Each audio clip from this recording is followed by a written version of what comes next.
बहू का बर्थडे। आज प्रीति की तो स्कूल गई, मोहित को अब ऑफिस के लिए देर हो जाएगी। फालतू में अब उनकी बातें सुननी पड़ेगी। वह सब तो ठीक है, लेकिन माँ जी वह दिन भर में कितनी बकबक करेगी और मुझे इतनी देर कैसे सोने दिया उन्होंने। अब तक तो उन्होंने घर सिर पर चढ़ा लिया होगा। क्या हुआ होगा। रीमा जल्दी से उठने लगी। मोहित खुश चेहरे के साथ आया। वह भी तैयार होकर, गुड मॉर्निंग रीमा। रीमा क्यों उठी तुम? सो जाओ ना आराम से। मैं आज लंच कर लूंगा ऑफिस में। सच कहूँ तो मुझे जाने की इच्छा नहीं है, लेकिन बहुत महत्वपूर्ण मीटिंग है ना, मुझे इसलिए जाना ही पड़ेगा। पर मैं जल्दी आ जाऊंगा। शाम को बाहर जाएंगे घूमने। रीमा को बिना कुछ कहे मोहित ने उसे गले से लगा लिया और उसके माथे को चूम कर चला गया। रीमा झट से बाहर आई। किचन से कोई भी आवाज नहीं आ रही थी और जब वे बाहर आई तो पापा जी की थाली में इडली वड़े दिखाई दे रहे थे। सांभर से बहुत अच्छी महक आ रही थी, लेकिन वे पैकेट से सांभर नहीं निकाल पाए। ये लोग कंटेनर में ठीक से क्यों नहीं दे सकते? अगली बार कंटेनर घर से ही दे देना। और इस घर में मुझे एक चम्मच भी नहीं मिलता। पापा जी बोले, रुकिए जी आप जरा, मैं निकाल देती हूँ, नहीं तो आप सब सांभर नीचे फर्श पर गिरा दोगे, मेरा काम बढ़ा दोगे। और आपके सामने ही तो है चम्मच, आपको तो कुछ कैसे नहीं मिलता क्या पता। एक काम करो, आप ये प्लेट लेकर टेबल पर बैठो, मैं देती हूँ सांभर और चटनी निकाल कर। और धीरे बोलो जरा, बहू कभी नहीं सोती इतनी देर तक। आज सोई है तो शांत रहे, नहीं तो आपकी आवाज से उठ जाएगी वे। बहू जब उठेगी तब दूंगी गर्म करके उसे भी, ये उसका मनपसंद नाश्ता है। रीमा आश्चर्य से ये सब देख रही थी। अरे बहू उठ गई तुम? क्यों उठी? चलो अच्छा हुआ उठ गई। तुम्हारे पापा जी तुम्हारे मनपसंद का वड़ा सांभर लाए हैं, गर्मा गर्म खा लो, फिर बाद में चाय पियेंगे साथ में। माँ जी ने सुमन को टेबल पर बिठाया। प्रीति कहाँ है? दिखी नहीं, सुमन ने पूछा। अरे बहू मैं उसे स्कूल बस में बैठा कर आया, गया वे स्कूल, होशियार हो गई है अब अपनी प्रीति, जल्दी जल्दी करती है सब अपने काम, तकलीफ नहीं देती है वे अब। हाँ बैग बहुत भारी है पर उसकी, वे लोग ये नहीं समझते कि बच्चे पर इतना बोझ नहीं डालते हैं। मुझे क्या बोली वे पता है? बोली दादाजी मैं बिग गर्ल हो गई हूँ अब और गुड गर्ल भी। अब मैं आ जाऊंगी अकेली घर पर, आप मत आइए मुझे लेने के लिए। दादाजी पोती की प्रशंसा में मग्न थे।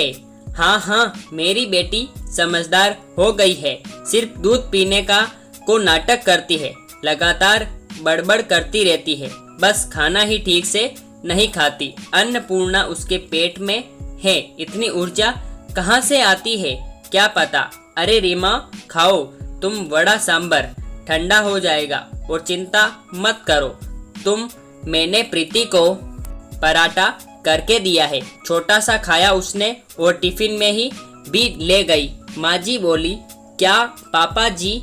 माँ जी मुझे उठाना चाहिए था ना, आपने क्यों किया सब काम? जाने दो, खाने में क्या बनाऊं? रीमा ने अपराध बोध से कहा।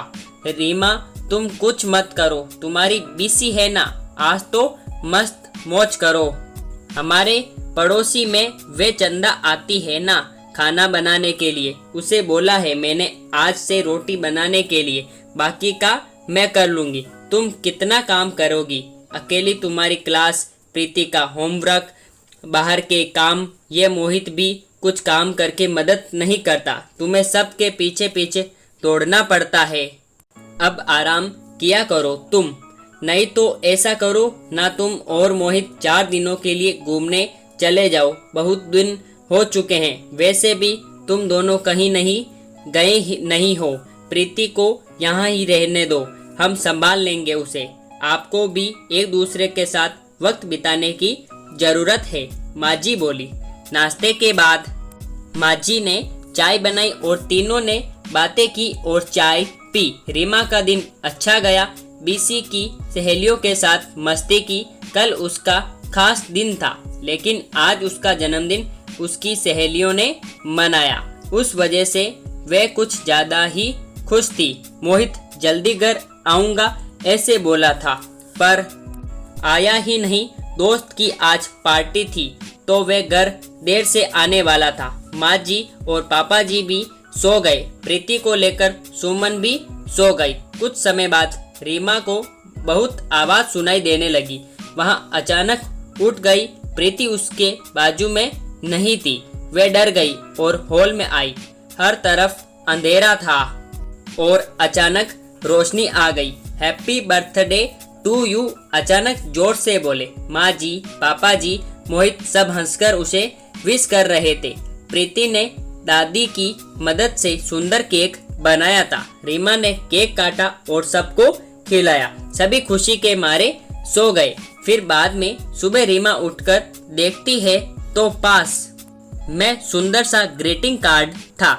उसकी बेटी प्रीति ने खुद के छोटे हाथों से बनाया था। वे कार्ड देखकर सुमन बहुत खुश हुई। उतने में एक बड़ा टेडी बियर चलते हुए उसके पास आया। सरप्राइज मम्मा, मैंने तुम्हारे लिए स्पेशल लिया है, मेरे पिगी बैंक में से सेविंग करके। रीमा को गले लगाकर उसकी लाडली बेटी बोली। रीमा की आंखों से खुशी के आंसू झलक पड़े। अब मोहित की बारी थी। उसने रीमा से कहा कि वे अपनी आंखें बंद कर ले और उसके लिए लाया हुआ खूबसूरत हीरो का हार उसके गले में डाल दिया और उसे आईने के सामने खड़ा कर दिया। वाह, अब सच में वे हार कितना खूबसूरत लग रहा है। सुंदर लग रही है मेरी रानी। लगता है जैसे ये तुम्हारे लिए ही बना है। मोहित ने खुशी से रीमा को गले लगा लिया। तभी रीमा कुछ कहने ही वाली थी कि माँ जी, पापा जी आ गए। ये दुनिया की सबसे अच्छी बहू रानी के लिए, मतलब हमारी बेटी के लिए है। माँ जी, पापा जी ने कश्मीर का टिकट रीमा के हाथों में रखा और रीमा उनके पैरों पर आशीर्वाद लेने के लिए झुकी, लेकिन माँ जी ने उसे गले लगा लिया और पापा जी ने सिर पर हाथ रखकर आशीर्वाद दिया। ये क्या माँ जी, पापा जी, इतना बड़ा सरप्राइज!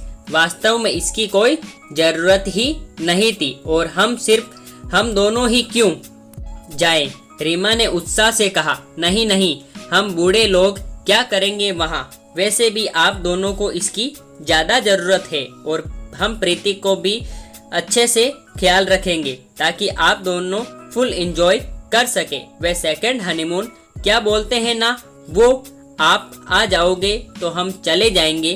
पापा जी ने धीरे से मोहित की आंख मारी। रीमा और मोहित दोनों शर्मा गए। चलो पैकिंग करो, आपको कल सुबह निकलना है। और आज क्या क्या खाना बनना है? आज रीमा की पसंद का माजी ने फरमान किया। दिन आनंद में गया। शाम को रीमा की आरती करके माँ जी, पापा जी ने उसे ढेर सारा आशीर्वाद दिया। रीमा इस प्यार से पूरी तरह अभिभूत थी। पूरी तैयारी हो गई। कल सुबह जल्दी जाना है, इसलिए बैग भर के मोहित, रीमा तैयार थे।